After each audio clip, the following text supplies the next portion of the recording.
So when we're finding this volume of a prism, again, we need more information. Right now, we can't actually do anything. So we need some information. They'll have some of the sides labeled.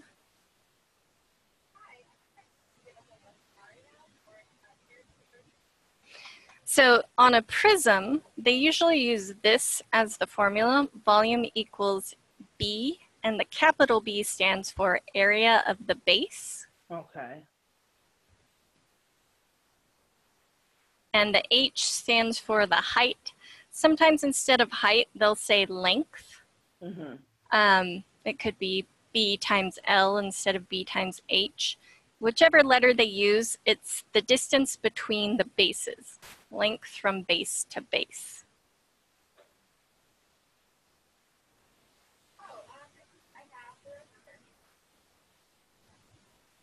So we said this has two bases. What shape are our bases? Squares. Squares, I said it was... or is it still a rectangle prism? Well, so it depends on the lengths. So since one side is a 5 and one side is a 6, you can't quite trust the picture. Okay. So on this picture, it's actually a rectangle. So we would have to go back and say, okay, what's the area of a rectangle? Okay, where is that at? Okay, so length times width. Length times width.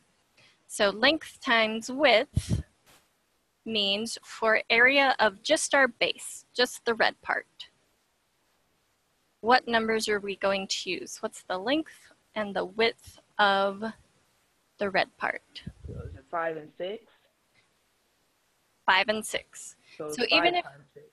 Yep, so 5 times 6. So even if they're on different parts of the prism, as long as one's the length and one's the width of the base, then we use those numbers.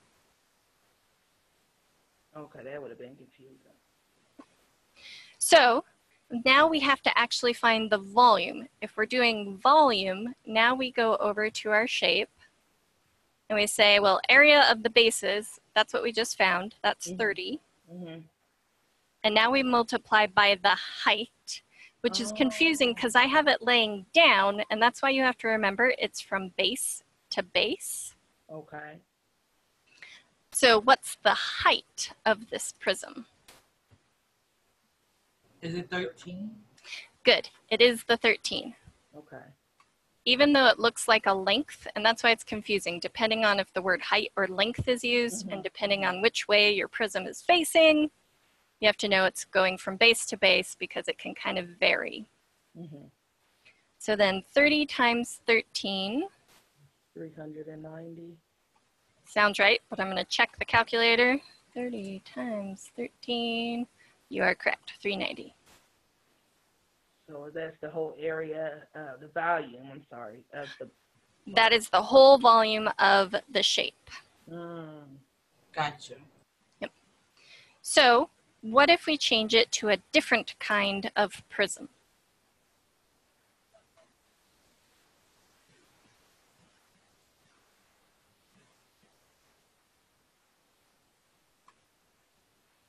Okay, got the angle. Okay.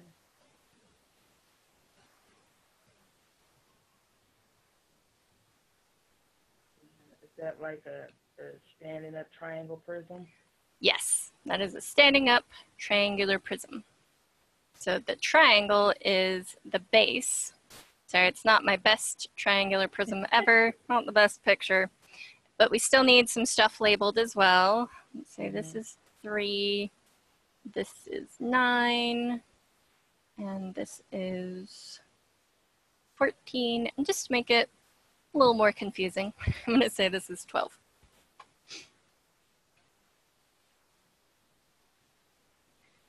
Oh, I didn't see the other one. Okay. So we actually still use the same formula. The formula is volume equals area of the base times the height of the prism. But this time, what shape is our base? Triangle. Triangle. So instead of using the rectangle formula, What's area of our triangle? 1/2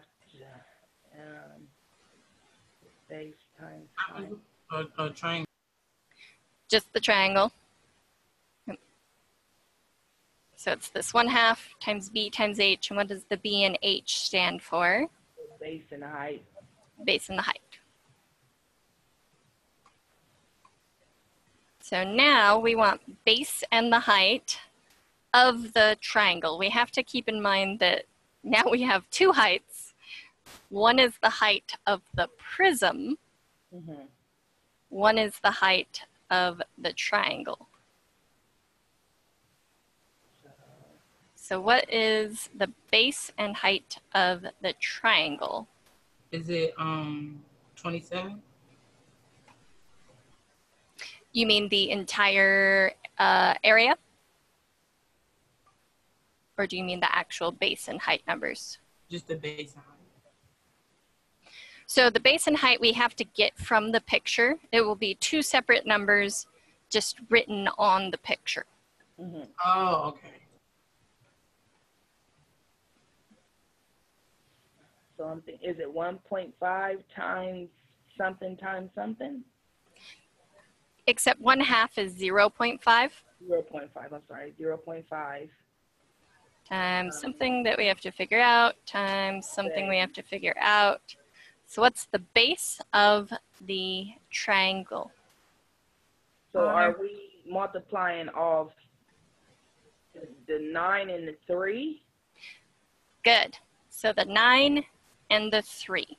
When you have a right triangle, I'm going to lay it flat so it's not at such a weird angle. We had 9, 3, 12. 3 is the base because it's the bottom of the right triangle, and 9 is the height because it's the side. Mm-hmm. 12 was actually extra. It gives us no useful information. And sometimes they do that. Sometimes they include a number that doesn't actually get used. So what do we get when we plug that in? So it's 0.5 times 3 times 9? Yes. 0.5 times 3 times 9. It gave me 13.5. Yes. Yep. And you're welcome to use any calculator for the math courses. If you're prepping for the Ohio graduation test, I recommend using this Desmos. It's actually my favorite online calculator anyway. So I recommend using Desmos anyway if you're going through the courses. But I'm pretty sure this is the one on the Ohio graduation test. So 0.5 times 3 times 9 was 13.5.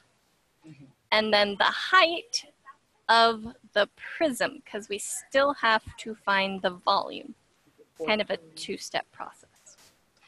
And you said it while I was still talking, 14. Okay.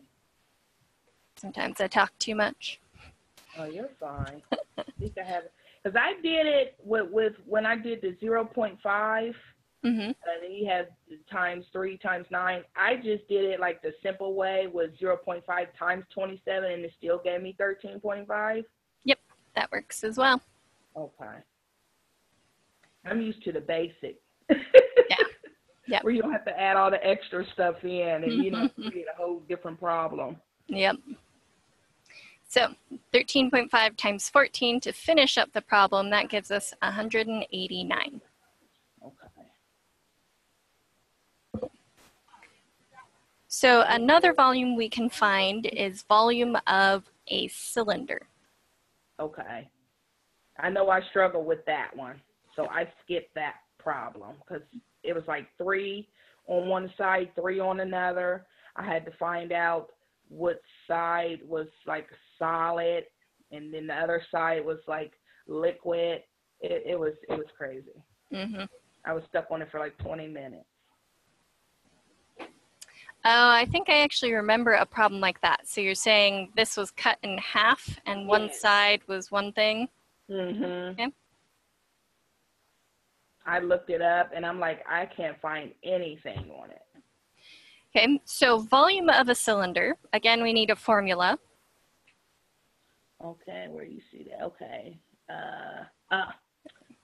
When you introduce, is that pi Yep, is pi 114. times radius squared times height. That's why my problem was wrong. I try to do it any and every way, and I'm like, is this the right answer? Oh, wow. So a cylinder is similar to a prism, actually, because it has bases. The bases are just circles. Okay. This is a base. This is a base. So the height is from circle to circle. Even if we did this sideways, the height is still going to go from circle to circle. So let's say our height's 18. But then we also need information on the circle itself. And that information we need is called the radius. So the radius goes from the center of the circle to the outside. If we start at the center, go to the outside, we'll call it 5. That number is considered to be the radius. Okay. So one number is the height of the prism. One number is the radius. If we need to find the volume, we're just going to plug both numbers in. In the math courses we do, I say to use 3.14 every time. If you're doing the OGT, it will give you instructions. It'll either say use pi or use 3.14.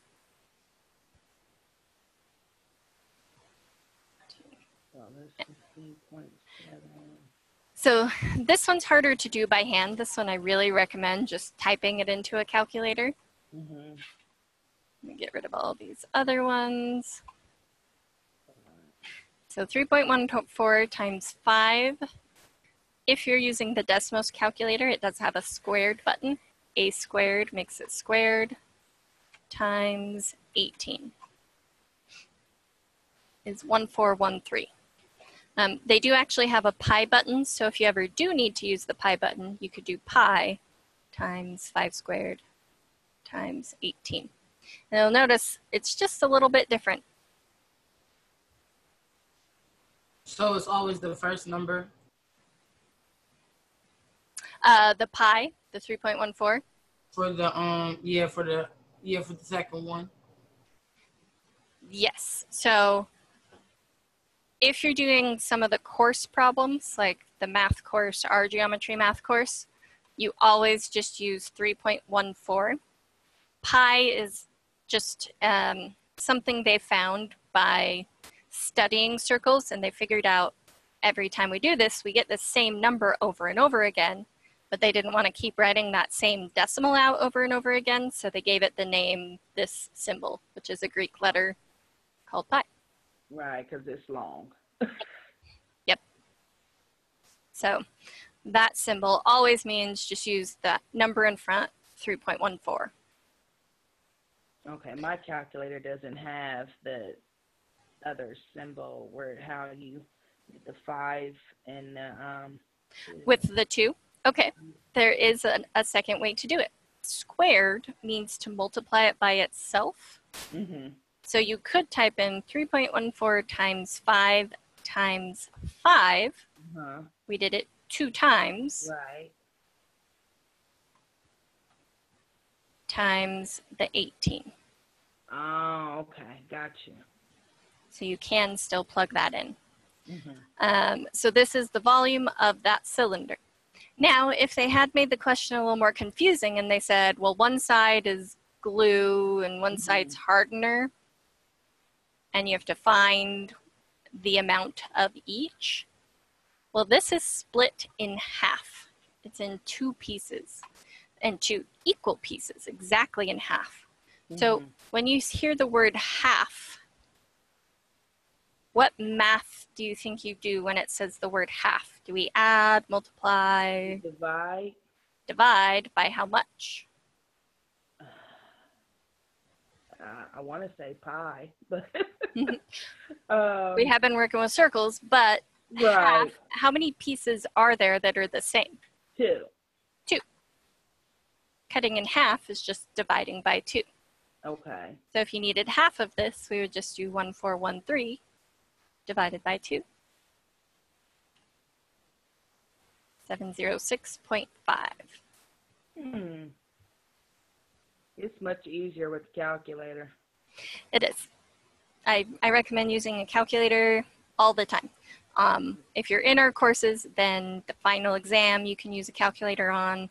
Calculators are great. They're super good tools. The math But I thought it was only on certain parts you're allowed to use the calculator. But sometimes you have to write out the math problem. That's one of the things that I'd be so irritated with, to show your work and everything. True.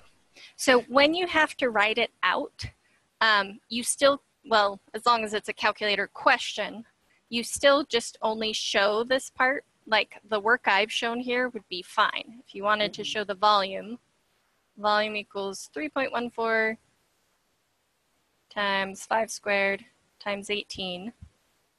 And then if you showed volume equals 1413, and then if you said specifically the glue is 1413 divided by 2. So you don't have to show like I'm dividing 2 into 1413 like longhand. You don't have to show that work. You can still use the calculator for that to get the number, but you do have to show the formula you used and how you put it in.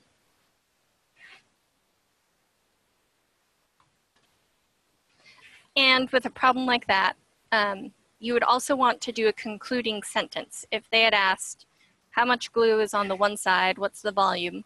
You would want to say, the volume of the glue is 706.5.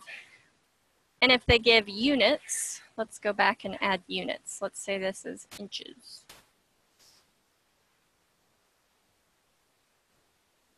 Volume is always to the third power. It's a third dimensional figure. Totally clicked the wrong space. So inches cubed. But if you're worried about getting the units wrong, you could just say the volume of the glue is 706.5. And as long as you do that concluding sentence, this is actually enough work.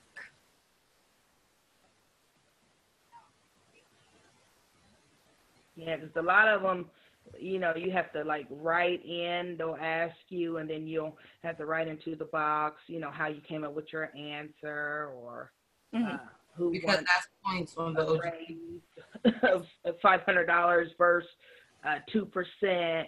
And I, you know, like I said, a few of them I had done. I wrote out the well, I didn't write out the problem, but I came up, you know, with a little demonstration. Then on some of them, I just came up with the answer. So I didn't know, just, you know, since I found the answer, would that still be considered right or wrong since I didn't show my work? You'd get partial points with that. So if you feel like you did the correct work and got an answer, still put it down because you'd get partial points. They've switched over to computers, so I'm not sure how they're going to have you show your work anymore, actually. I haven't discussed with anyone who's taken it yet on the computer. If you still, like if you have to use a mouse to write your work out, if you type your work in. So I'm not sure how it's going to be different now that it's all on the computer. Right. Oh, so much stuff has changed. And I know, like, what if you get the answer, you know your answer is correct, but your problem is kind of wrong, like you might be off by 1 or 2. How would you consider that problem? They might not give you credit for that if you're off a little bit. It kind of depends on the question. So you definitely get points for showing correct work. You definitely get points for showing correct answer. So if you show correct work but your answer's off, you're still going to get points. If you show correct answer but your work is off, you should still get points. Okay. I don't know if you showed the incorrect answer with incorrect work. I don't think they're going to give you any points, but it depends on the problem. Some of those are only worth like 2 points. Some are worth like 4, so maybe you would start your work correctly and still get a point, but not have any points later on. Yeah.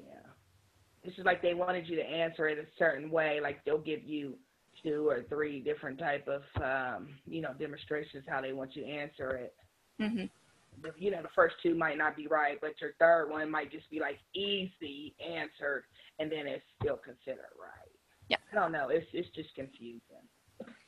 And sometimes they have you look for patterns, and they say like, what's the 30th term, or what's going to happen. So you could use a formula to do that, but you could also just like write out. The first thing is whatever. We would need a little more detail, but we're running out of time to go look up an actual problem. The second thing is whatever. Like you could literally write out each one until you get to 30, and that's considered showing your work. It takes a little longer, but it still shows your work. Okay.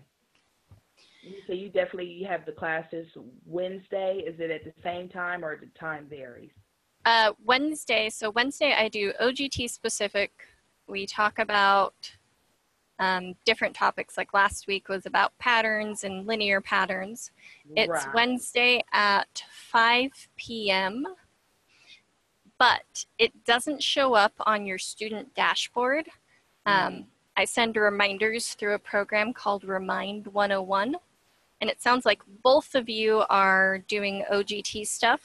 So when I email you today, I'll send some email about how to join the reminder list, so that if you want to join every Wednesday, 5 p.m. your time, then you guys can join that. And I make videos of those, so I'll send out the video link. And if, like, I still have a whole bunch of videos from past sessions that you could go through and watch based on different topics. Right. Definitely the one you did last week. I know I was doing that last night on the site, and it was awful. It was just too much.